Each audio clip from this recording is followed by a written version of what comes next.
हाय, आपको पता है आप अपनी बहुत अच्छी स्पीकिंग स्किल्स से ही इंटरव्यू में रॉक कर सकते हैं।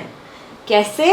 आइए, इंटरव्यू स्ट्रैटेजीज विद राह में आज हम जानेंगे कि स्पीकिंग स्किल्स को कैसे इम्प्रूव किया जा सकता है और बहुत स्मूथली इंटरव्यू को अच्छे से दिया जा सकता है। तो स्पीकिंग स्किल्स का क्या मतलब है आपके लिए? स्पीकिंग स्किल्स का मतलब है आपकी कम्युनिकेशन स्किल्स।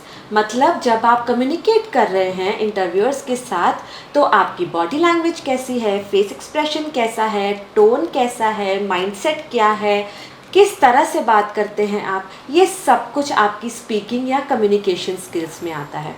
तो हम आज समझेंगे स्पीकिंग स्किल्स में क्या क्या बारीकियां होती है जिनका आपको ध्यान रखना है।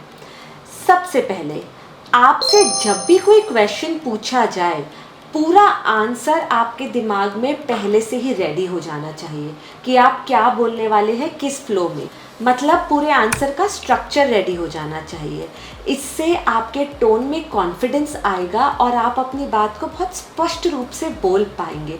तो आपकी कम्युनिकेशन स्किल्स अपने आप इम्प्रूव्ड दिखेगी। दूसरी बात, आपकी कम्युनिकेशन में आपको सब कुछ टू द पॉइंट, क्लियर और कंसाइज रखना है। मतलब बहुत ज़्यादा इधर उधर की बातें नहीं करनी है। जो क्वेश्चन पूछा जाए उसका टू द पॉइंट आंसर देना है, और उसके बाद अगर आपको लगता है कि कोई सपोर्टिंग आइडिया या स्टेटमेंट या फैक्ट आप जोड़ना चाहेंगे तो वो आप परमिशन के साथ जोड़ सकते हैं। देन बहुत इंपॉर्टेंट बात यह है कि you need to be mindful of your non verbal communication. Non verbal communication मतलब ऐसा कम्युनिकेशन जिसमें आपकी बॉडी स्पीक कर रही है पर आप नहीं। सो आपके हैंड्स, आपका फेस, आपकी आईब्रोज, आईज, स्माइल, बॉडी, ये सब नॉन वर्बल कम्युनिकेशंस है। जब आप इमोशनली कुछ फील करते हैं तो जो चेहरे पर दिख जाता है वो नॉन वर्बल कम्युनिकेशन होता है। So you have to be very mindful and aware of it कि आप अपनी बॉडी से कोई गलत कम्युनिकेशन ना दे दें इंटरव्यूअर्स को। फोर्थ इम्पॉर्टेंट बात है, you should practice active listening. Listening तो पता है, एक्टिव लिसनिंग क्या होता है? एक्चुअली एक्टिव लिसनिंग का मतलब है लिसनिंग माइंडफुली, मतलब बिल्कुल प्रेजेंट में रहकर क्वेश्चन को अच्छे से सुनना और अच्छे से जवाब देना। कई बार कैंडिडेट्स ये गलती कर देते हैं कि उन्हें क्वेश्चन सही से सुनाई नहीं देता या फिर वो डिस्ट्रैक्टेड होते हैं, तो वो अपने इंटरव्यूअर से फिर से पूछते हैं कि सर फिर से बताइए हमें question. That is not bad, but it is not even a very good sign.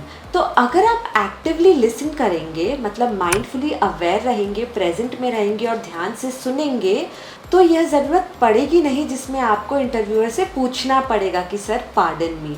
उसे अवॉइड करके practice active listening. Now fifth and very relevant point is you need to work on your emotional intelligence.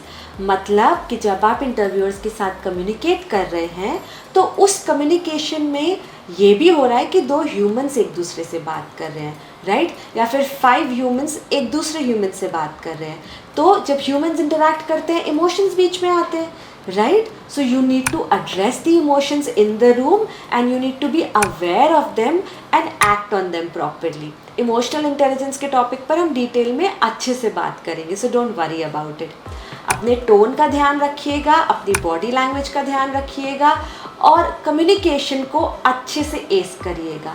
आप नहीं जानते, पर interview में interviewers basically आपको जानने के लिए बैठे हैं, ना कि ये जानने के लिए कि आपको कितनी नॉलेज है। तो अगर आप अपने कम्युनिकेशन स्किल्स पर काम करते हैं तो आपकी इंटरव्यू की जर्नी आधी पार हो जाएगी। All the best. I hope this video helps you. Share करिए अपने फ्रेंड्स के साथ और सब्सक्राइब ज़रूर करिएगा। बाय।